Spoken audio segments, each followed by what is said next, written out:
नमस्कार दोस्तों, सांस्कृतिक लोकगीत में आपका स्वागत है। इस चैनल को सब्सक्राइब करने के लिए सब्सक्राइब बटन पर क्लिक कीजिए और बेल आइकॉन को ज़रूर प्रेस कीजिए ताकि चैनल की लेटेस्ट जानकारी आपको मिलती रहे।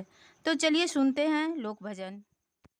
नाम ना लागले घरवा गनमा में, नाम ना लागे गुरु घरवा गनमा में, नाम ना लागे कोनो कामाए गुरु, नाम ना लागे कोनो कामाए गुरु।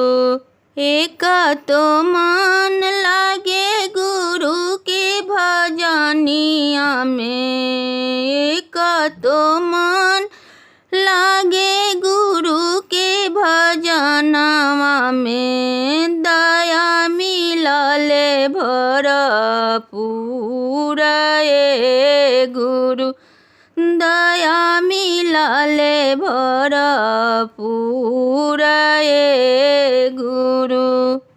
हमरा पर दया करिहा पति जी पर माया हो, बेटवा पर फूल बरसई है गुरु, बेटवा पर फूल बरसई है गुरु।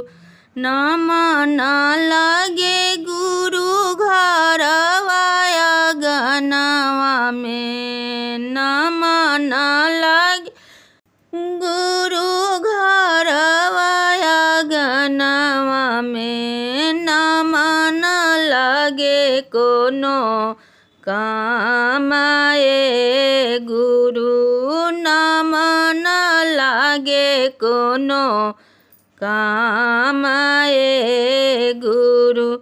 एक तो मन लागे गुरु के भजनिया में, एक तो मन लागे गुरु के भजनवा में, दया मिलले भरपूर ए गुरु।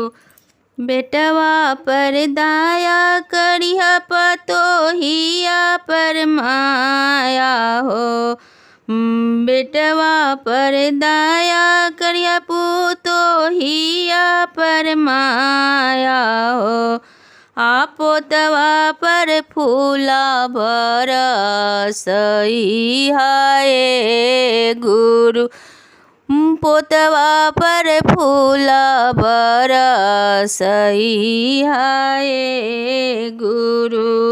नाम ना लागे गुरु घरवा गनवा में, नाम ना लागे गुरु घरवा गनवा में, नाम ना लागे कोनो कामाए गुरु, नाम ना लागे कोनो कामाए गुरु।